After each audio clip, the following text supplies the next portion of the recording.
ngayong Sabado, sasampulan namin kayo ng mga negosyong hit na hit sa tag-init. Pinipilahan dahil masarap, pero mura, pwedeng kamayin ang pagkain. Hindi siopaw o burger ang nakabalot sa papel na yan, kundi pastil na mabibili sa halagang 15 pesos lang. Abot kaya, kahit po 50 lang po yung baon nyo, makakakain na kayo. Nalalasahan ko talaga yung chicken nito, masarap siya and very sweet. Naghanap po kami ng additional na mapagkakakitaan. Nakita ko na, baka pwede to dito sa Pangasinan. Naghanap po ako ng pastil recipe kung paano lutuin yung pastil. Para sa makakati ang paa at hindi mapakali sa bahay, panay travel here and there. Kaya picture-picture all the time, everywhere. Ang travel photos na yan, huwag hayaang maging history na lang sa phone gallery. Gawin ng memorabilia yan. Oh my God! Nasaan ako? Ang cute! So, nag-start po ako ng 10 pieces. Umabot po siya ng mga 40 pieces. Yung 15K ko po umabot ng 6 digits. Dahil lang doon po sa machine. Hindi na lang mga inumin ang pwedeng pampawi ng init ngayon dahil uso na rin daw ang pulbos na nakakapresko na proudly Pinoy made. Ay, sino may bunga araw? Wala. Try nga nito. Malamig. Malamig. Mabango po. Pwede na pong di maligo. Malamig yan. Parang nasa aircon eh. Gaano na ho ang kita? Ang kita niya nasa 30 to 40% ang kinikita ng bawat bote. Talaga? Compare mo sa existing product na naging distributor ako, mga 10% lang yun. Ang question of the day, sana abot ang 15 pesos mo. Meron ba namang mabibiling pagkain worth 15 pesos? Pero ang tanong, ito ba'y nakakabusog o pamatid gutom lang? Ngayon ma'am, yung mga bibili po sa 15 pesos, siguro mga pandesal, ganun lang. Pandesal. So, mamubusog ka ba doon? O Ano lang po sa buso. pamatid gutom lang? Gutom pa rin. Ilang piraso yan? 15 po ata. Hindi pa yan busog, ano? Gutom pa. Ano lang, talaga mapawi lang yung gutom. So, hindi to. Hindi kayo naniniwala na may mabibili to? Mabibili po pero hindi po. Hindi busog. Alam niyo ba sa Kalasyaw, Pangasinan, isang sulit meal ang naging paborito ng mga estudyante dahil 15 pesos lang ito? Alamin na natin. Gina kayo?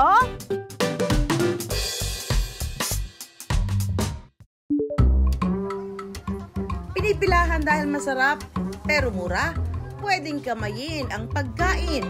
Ang food cart kasi na ito sa labas ng isang paaralan sa Kalasyaw, Pangasinan, pinupuntahan ng mga estudyante tuwing pananghalian. Hindi siopaw o burger ang nakabalot sa papel na yan, kundi pastil na mabibili sa halagang 15 pesos lang. Abot kaya, kahit po 50 lang po yung baon nyo, makakakain na kayo. Nalalasahan ko talaga yung chicken nito, masarap siya and very sweet po. Ang may-ari ng Pastil on the Go business na ito ang mag-asawang Grace at Michael. 2 years na po mahigit yung operation ng business. We started po November 2022. Naghanap po kami ng additional na mapagkakakitaan dahil humina po yung business namin na pagbibila o mga party foods po. Nagka-ideya raw si Grace matapos dumaan sa kanyang FYP ang nagte-trending na pastil sa Quiapo. Nakita ko na baka pwede to dito sa Pangasinan. So, nung nangyari po yon, naghanap po ako ng pastil recipe kung paano lutuin yung pastil. Kaya wala nang patumpik-tumpik pa si Grace, agad gumawa ng bersyon niya ng pastil.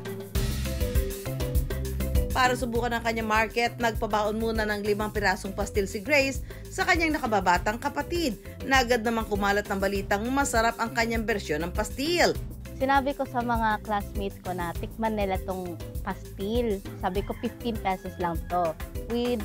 Nung una, ang balot niya lang is nasa saging, dahon ng saging. Nung padami na ng padami, doon ako nagdala ng parang bag na paglagyan ng pastil. Dala-dala ko yun papuntang school. Speaking of dahon ng saging, dito talaga binabalot ang mga orihinal na pastil para magbigay ng kakaibang lasa at bango plus environment friendly ang mga ito. Pero alam niyo bang mas kilala ang trending na pastil sa Quiapo sa tawag na pater? Isang Maranao delicacy na kadalasang pang-agahan ng mga kapuso nating Muslim. Matapos lang daw ang ilang araw na pagpapatikim ng pastil sa mga estudyante, umabot na raw ang pre-order nila sa 100 piraso. Noon sila nagdesisyong mag-DIY cart. Mula sa paisa-isang bumibili, nagkaroon agad sila ng mga suki, real quick. Pero hindi pa rin nawawala ng mga pagsubok sina Grace. Ang may-ari ng Pastil on the Go business na ito, ang mag-asawang Grace at Michael. Matapos lang daw ang ilang araw na pagpapatikim ng pastil sa mga estudyante, umabot na raw ang pre-order nila sa 100 piraso. Noon sila nagdesisyong mag-DIY cart. Mula sa paisa-isang bumibili, nagkaroon agad sila ng mga suki, real quick. Pero hindi pa rin nawawala ng mga pagsubok sina Grace. Naranasan namin yung pinapaalis kami sa pwesto, pinapaalis yung mga tendera namin sa pwesto. Pero yun nga, dapat hindi ka sumusuko dun sa ganong struggle lang ng business. Dapat ginagawan mo ng paraan, hinahanapan mo ng solusyon. Mula sa 500 pesos na puhunan, kumikita na sina Grace ngayon ng aabot sa 75,000 pesos kada araw. Katumbas ng halos 5,000 pastil na kanilang nagagawa araw-araw. Mula sa dating regular pastil lang, meron na rin spicy pastil and sweet spicy pastil na pwedeng pagpilian. Dapat kung sino yung target market mo, sila yung dapat sinasaalang-alang mo na, dapat ito yung gusto nilang flavor, so ito yung ibibigay ko. Tapos i-enhance mo na lang yung flavor na gusto nila. Naranasan din daw ni Grace ang hirap ng buhay ng isang estudyante. Kaya kahit magmalamang ang bilihin, pangako ni Grace, mananatili raw na 15 pesos ang kanilang pastil. Kasi ang target talaga ng business namin is yung mga estudyante. So, nakadepende pa rin sa pasok ng mga bata yung production namin araw-araw. Dahil sa patuloy na pagpupursige, nakapagpatayo na rin sila ng sariling production kitchen. Nung nag-umpisa po kami, tent lang po yung pinagbabalutan po namin ng pastil na nilagyan po namin ng net para hindi po pasukin ng langaw, ng insekto. Nakapagpundar na rin sila ng iba pang negosyo gaya ng kantin at sari-sari store at ilang sasakyan na dati ay pangarap lang nila. Dapat mabusisi ka, alam mo lahat ng pasikot-sikot ng negosyo mo at lagi mong iisipin na hindi lang ikaw ang nagnenegosyo, kundi kasama din ang mga empleyado mo sa parte ng negosyo mo na kailangan mong alagaan. Mayroon na silang 8 cart na demotor ang kanilang Pastil on the Go na umiikot sa Pangasinan at nakapagbigay ng trabaho sa mahigit 20 katao. Isa na riyan si Malu. Sa isang araw nakakabenta po ako ng 400 to 450 piraso. Bali, half day lang po yon na binibenta ko. Malaking tulong po ang Pinang Pastil sa amin kasi tulad ko pong single mother, ako po ang bumibili ng mga kailangan namin sa bahay, lalo na sa gastusin ng mga anak ko. Bukod sa sweldo ni Malu sa pagtitinda araw-araw, may pisong komisyon rin siya sa bawat piraso ng pastil na kanyang naibebenta. Sino nga naman ang mag-aakala na sa pakinsi-kinsing pastil na kanilang itinitinda, ito ay magiging regular na hanap buhay? Wala naman akong secret recipe talaga sa recipe ng pastil. Yun lang siguro, dapat gusto mo yung ginagawa mo. Tapos, dapat sinusunod mo kasi sinusundan mo yung gusto ng customer mo. Basta mura at masarap ang isang pagkain, talagang dadagsain. Next time na may trending na produkto, subukan din ang iyong galing sa pagdinegosyo. Nasagot sa inyong pag-asenso. Lunes hanggang Linggo, walang pahinga ang abab na ito. Ang pinagkakaabalahan niya kada Sabado at Linggo, negosyong yakang-yaka. Nakaupo man o nakatayo, mahuhulaan niyo ba kung ano? Ayan. May hinihiwa? Parang may ginagayat? Ganon? Anong ginagawa nito? Sirit na ba kayo?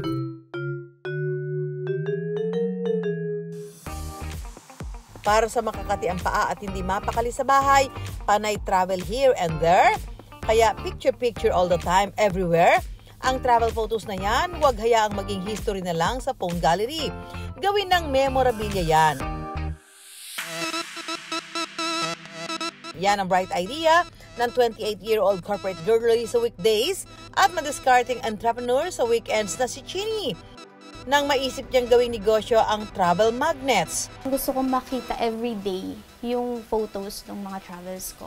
So, yun po yung naisip kong twist dun sa magnet. Nagawin ko po siyang travel destinations po ng mga napuntahan ko. Pero hindi talaga yan ang OG business ni Chini. 2024, nang makakita siya online ng magnet making machine videos, nagkaroon siya ng discovery moment at naisipang magbenta nito. So, nag-start po ako ng 10 pieces. Umabot po siya ng mga 40 pieces, ganun po. Yung 15K ko po umabot ng 6 digits dahil lang doon po sa machine na sinusource out ko po from China. Ilang buwan ding tila magnet na humihigop ng kita si Chini sa pagbebenta ng makinang gumagawa ng magnet. Lalo siyang ginanahan magbenta, dumodoble raw ang kita niya. Nakukuha ko po siya before 2,500. Tapos naibebenta ko po siya dito 4,500 pesos. So 2K na po agad yung kinikita ko dun sa isang machine pa lang. Mula sa pagbebenta ng magnet machine, kumita si Chini ng 6 digits. Pero humina ang negosyo nang dumami ang mga kakumpetensya. Kaya ang mga natirang magnet machine na hindi na ibenta, ginamit niyang puhunan para makagawa naman ng travel magnets. Social media to the rescue agad-agad para ipakilala ang kanyang bagong produkto. Nag-a-advance po kasi yung technology, so mas okay po na gamitin yung social media platforms kasi yun nga po, libre naman, wala ka naman pong babayaran. Laking gulat ni Chini nang ang video niya ng pagdidikit ng travel magnet sa ref, dinikatan din agad ng swerte. Tumabo lang naman ito ng 1.6 million views. Ang dating pasampu-sampung benta, umabot na sa daan-daan. Kada linggo, nasa 200 to 300 pieces ng travel magnets ang ginagawa ni Chini. Pero ang umaarangkadang side hustle, tuwing weekends lang niya ginagawa. Nagtatrabaho pa rin kasi siya bilang account manager sa isang IT company. So, Friday night, mag-edit na po ako. Tapos, isasend ko po sa kanila. Approval po muna nila.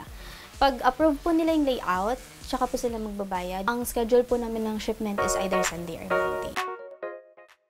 60 pesos ang halaga ng isang travel magnet. Kapag maramihan ang bili, may discount syempre. Gusto pang gawing personalized ang travel magnets? Say no more! Dahil pwede yan palagyan ng caption for free.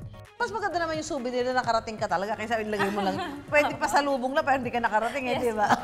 Okay. So, paano gawin yan? Madali lang po to. Ito yung pinaka-machine mo? Ito po. Anong material to?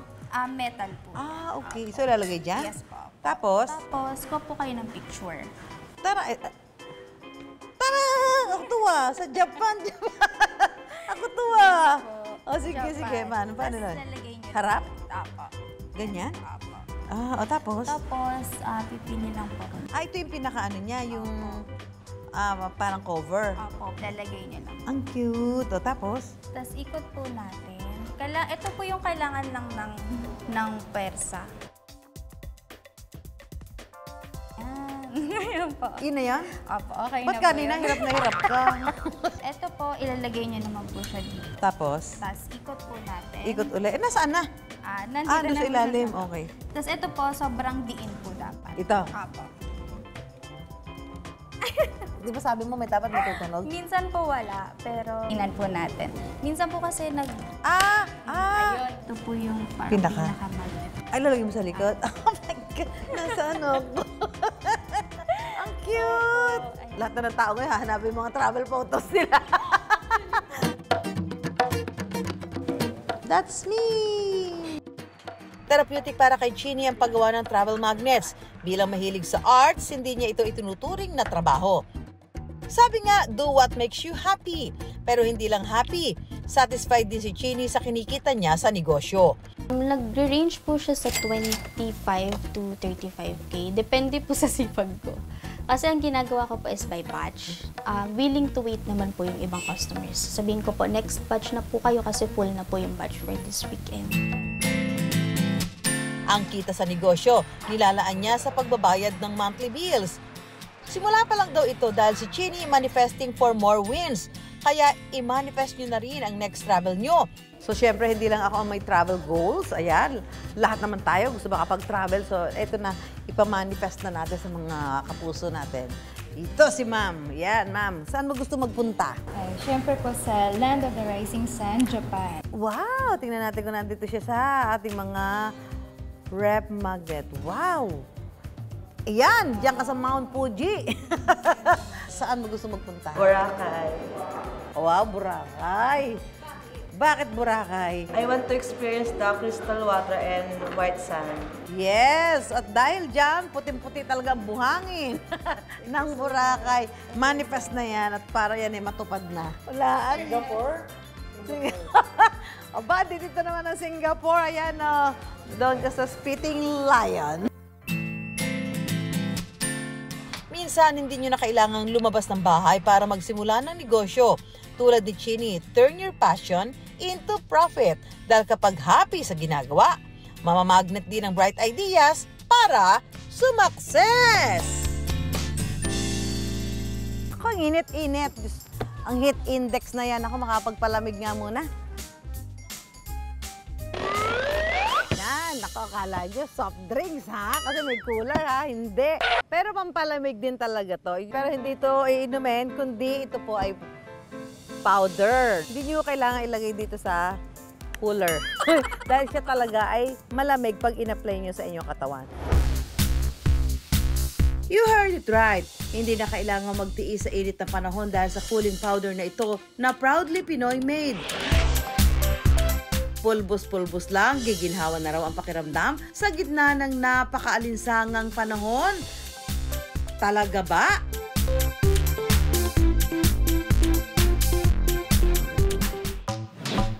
Hindi na lang mga inumin ang pwedeng pampawi ng init ngayon dahil uso na rin daw ang pulbos na nakakapresko. Dahil mentholated ito, may sangkap na nakapagpapalamig, meron itong instant cooling effect. Kahit wala raw buong araw, pwedeng-pwede itong gamitin. Ang 70 years old na si Charles ang nakaisip ng produktong ito. Medyo iilan lang yung mga produkto na para dun sa mga bungang araw. Siyempre, tag-init. Kailangan mong may cooling effect. Kaya nilagay namin cooling effect. Sa factory na ito sa Marilao, Bulacan, ginagawa ang cooling powder. Sa malaking mixer na ito, pinaghahalo-halo ang lahat ng ingredients tulad ng talc, cornstarch at menthol. Saka ilalagay sa mga container. Ito raw ang first locally produced na cooling powder. Lahat yan, locally made talaga. Kami talaga nag-innovate. Kami nag-isip, kami naghanap ng mga ibang mga ingredients na parang dagdag doon. Tila isang blessing para sa maliliit na negosyante na may produktong Pinoy gaya ni Charles, ang pinirmahang bagong batas, ang RA 11981 o Tatak Pinoy Law. Nakapaloob sa batas ang suporta at pagkilala ng pamahalaan sa mga produktong gawang Pinoy. Gayun din ang pagbibigay ng oportunidad para mapalawak ang lokal na hanap buhay sa bansa. Layon din ng nasabing batas na mas palakasin pa ang mga made in the Philippines na produkto. Noong nakaraang taon lang inilabas ni na Charles ang produkto pero mabibili na raw ito sa buong bansa. Meron kami mga distributor sa mga probinsya, Visayas, Mindanao, North Luzon, and South Luzon. Kompleto na kami sa and even mga chain store, mga supermarket, meron na kami dyan. Mabibili nyo na rin sa mga malalaking mga butika. Naging madali na para maipasok sa mga pamilihan ang produkto ni Charles dahil sa kanyang karanasan sa negosyo. Wholesaler ng mga pharmaceutical products ang negosyo ng kanyang pamilya noon sa Divisoria. Kaya bata pa lang ay namulat na siya sa pagiging bodegero o yung tagapangalaga ng kaayusan at kalinisan ng warehouse. Para kay Charles, mahalaga raw ang mga bodegero sa isang negosyo. Time-consuming daw kapag magulo ang bodega. Kung maganda yung sistema mo, yung iyong pick and pack, napakabilis na yan. Kaya mo nang makita na anong capacity na kaya mo sa loob ng isang araw. Pero humina raw ang wholesale business noon kaya naisipan ni Charles na maging distributor. Dati sila lumalapit Pero noon na ginawa ko, kami na lumapit doon sa mga drugstores na inaahente na namin. Naging challenging din daw ito dahil wala siyang kontrol sa mga produktong ibinebenta niya. Why not na lang na maglabas din ako ng sariling product ko para may fallback din ako. Noong 2003, naging manufacturer siya ng sarili niyang produkto para sa mga alagang hayop. Ang nakita namin, ang liit ng industriya niya. Kakaunti lang talaga yung mga pet product na makikita mo sa industriya. Kaysa gumawa ko ng sabon ng pangtao. Ang daming kalaban. Actually, yung pet product talaga namin ang yung pinaka bread and butter na so far. Ang latest addition sa kanyang growing business, ang cooling powder. Bakit doon naisipan niyo? Nakita ko na yung pangangailangan natin ngayon na tag-init. Wow, may bedtime powder. Lavender siya. Lavender. Maganda to. Kutsi-kutsi. Ano yung kutsi-kutsi? Pag kinikilite. Kutsi-kutsi, baby. Yeah. Ay, ang bang nga. Oo nga. Alam mo, hindi mo na kailangan magpabango dito. Saka ang lamig nga. For delicate skin. Delicate skin pala ako, ha? So, ano to, bata, matanda? Pwede. Babae, lalaki? Lahat. So, ano ito, bilad ka sa araw, mandala kang ganito. Yun talaga. Yan, pwede. Para nakabilad sa araw, walang problema. Para kang may dalang shower. Oo. Tapos parang malamig din ang pakiramdam mo. Malamig, oo nga. Ang cooling powder, meron ding version na perfect gamitin bago matulog. Meron ding cooling powder para sa paa at kilikili at marami pang iba. Ay, sino may bunga araw? Wala. Kasi try nga nito. O, dali, ganun nyo. Damihan nyo. Yan. Ano sa'yo? Pakiramdam mo? Para ano po, smooth lang. Smooth. Ay, sa ano pakiramdam? Malamig. Malamig. Para po siyang dry lotion, ganun yung feeling. Mabango po. Parang pwede na pong di maligo. Naku, ikaw yung maghapon sa park, so kailangan presko ka. Try mo nga ito.